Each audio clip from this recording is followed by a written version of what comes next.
कर्नाटका के अंदर अभी एक रिजर्वेशन को लेके काफी बड़ा मुद्दा उठ चुका है और काफी ज्यादा इसका क्रिटिसिज्म भी हो रहा है, कुछ लोग इसके सपोर्ट में भी कह रहे हैं। तो ये हुआ क्या है, इसको समझने की कोशिश करते हैं बिल्कुल डिटेल में, ठीक है।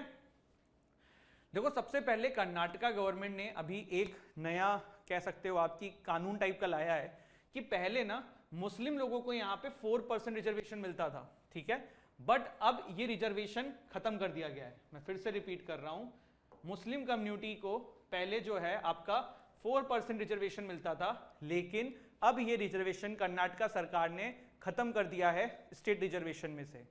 प्लस मुस्लिम जो कम्युनिटी है उसको अब EWS में रिजर्वेशन मिलेगा, ये बोला है। मतलब पहले जो 4% रिजर्वेशन था वो खत्म करके EWS में आप रिजर्वेशन अप्लाई कर सकते हो, ये कर्नाटका सरकार का फैसला आया है। इसके बाद देखो, इसमें 2% रिजर्वेशन जो ये 4% कम किया है ना, ये कहां दे दिया है, ये 2% रिजर्वेशन आपकी दो कम्युनिटी है वहां पे, एक है वकलिंगा और दूसरी है वीरनशिवा।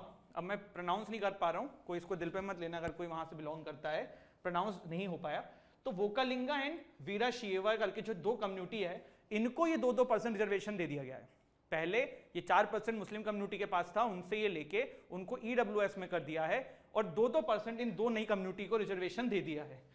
सिर्फ यही नहीं, और भी चीजें हुई हैं, और भी चीजें जैसे कि क्या हुई हैं, SC कम्युनिटी को पहले रिजर्वेशन मिलता था 15%, कितना मिलता था 15%, अब इसको बढ़ा के 17% कर दिया है। कितना कर दिया है 17% ओवरऑल। लेकिन इसमें एक चेंज किया है। चेंज क्या किया है, इसको इंटरनल कोटा डिवाइड कर दिया है। देखो होता क्या है ना, मैं आपको बताता हूं। कोई मान लो SC कम्युनिटी है, उसमें एक कास्ट है X, ठीक है, और दूसरी कास्ट है Y। तो X कास्ट ना बहुत पहले से काफी लाभ उठाते हुए आ रही है और SC कम्युनिटी के अंदर वो पर्टिकुलर कास्ट बहुत आगे बढ़ गई है। लेकिन जो Y है ना, वहां पे आज भी लोग आदिवासी समुदाय से हैं, नहीं बढ़ पाए हैं। पर हो क्या रहा है, जब रिजर्वेशन इक्वल है तो सिर्फ जो XX वाले उनको भी उतना मिल रहा है और Y वाले को भी इतना मिल रहा है। तो कम्युनिटी के अंदर भी मतलब ये होता है ना, कोई ज्यादा पढ़े लिखे होते हैं, कोई कम होते हैं, तो फिर इक्वालिटी कहां से आएगी। ये सिर्फ कर्नाटका में नहीं, भारत के बहुत सारे स्टेट में है जहां पे रिजर्वेशन तो है, लेकिन वो रिजर्वेशन SC कैटेगरी का सिर्फ एक पर्टिकुलर या दो कास्ट उठा ले जाती हैं, बाकी कास्ट नहीं कर पाती हैं।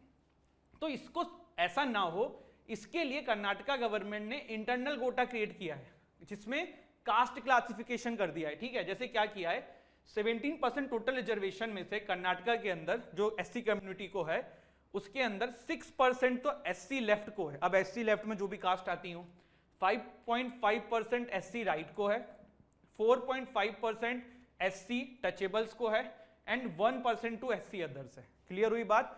मतलब SC कम्युनिटी के अंदर क्लासिफिकेशन कर दिया है, अब इनमें जो जो कास्ट आती हो उनको उस हिसाब से रिजर्वेशन मिलेगा, टोटल 17 में, ठीक है। सिर्फ बात यही नहीं खत्म होती है, बात अब हमारे पास 2 पॉइंट है, पहला मुस्लिम रिजर्वेशन, दूसरा SC रिजर्वेशन, जो अभी कर्नाटका में हुआ है। तो पहले हम एक एक मुद्दे को देखते हैं। जैसे कि पहले हम मुस्लिम रिजर्वेशन को देखने की कोशिश करते हैं।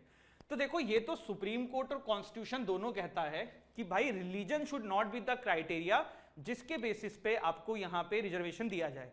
इवन हमारे देश के बहुत ही बड़े लॉ के विद्वान जिन्होंने कॉन्स्टिट्यूशन बनाने में बहुत बड़ा रोल अदा किया था, BR अम्बेडकर साहब, इन्होंने भी कहा है कि कास्ट से रिजर्वेशन दिया जा सकता है, लेकिन रिलीजन के ग्राउंड पे रिजर्वेशन नहीं देना चाहिए।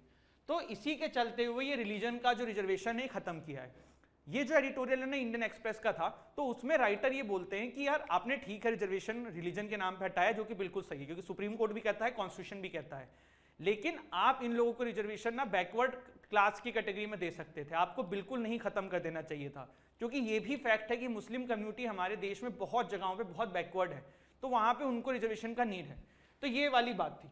इसके बाद ऐसा नहीं है कि पहली बार ऐसा हुआ है, 2015 में महाराष्ट्र ने भी 5% रिजर्वेशन जो मुस्लिम कम्युनिटी को था उसको रिलीजन के बेसिस पे गलत ठहराते हुए खारिज कर दिया था। आई बात समझ में, ठीक है।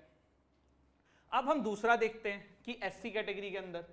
तो देखो SC कैटेगरी के अंदर अभी क्या किया, मैंने आपको बताया कि कास्ट का क्लासिफिकेशन कर दिया है। अब क्लासिफिकेशन करने से क्या हो जाएगा ना, देखो थोड़ा सा आपस में डिस्क्रिमिनेशन आ जाएगा। क्या हो जाएगा, जब कास्ट के अंदर भी अलग अलग कम्युनिटी हो गए, तो अभी भी जैसे कुछ दिन बाद मान लो एक एग्जांपल ले लेते हैं, SC लेफ्ट में 4 कास्ट आती है, हाइपोथेटिकल एग्जांपल ले रहे हैं, कल को इन 4 कास्ट में से 2 कास्ट बहुत अच्छा कर गई, 2 कास्ट ना कर पाए, तो फिर कल को ये जो 2 कास्ट नहीं कर पाए ना, ये भी आवाज उठाएंगे कि इन दोनों को भी हटाओ। तो ये सब प्रॉब्लम उस एडिटोरियल में डिस्कस किया हुआ था। बाकी मुझे ऐसा लगता है कि ये इंटरनल कोटा जो क्रिएट करते हैं, ये मेरा ओपिनियन है, इससे किसी का कोई रिलेशन नहीं है, कि वो सही है। क्योंकि बहुत बार ऐसा देखने को मिलता है कि एक जैसे एससी है, एसटी है, तो इसमें होता ये कि एक पर्टिकुलर कम्युनिटी को बहुत लाभ मिल जाता है और दूसरी जो कास्ट होती है, क्योंकि वो बैकवर्ड ज्यादा रहते हैं, तो वो उस लेवल पे आगे नहीं बढ़ पाते हैं। जो ये चीज थी, ठीक है।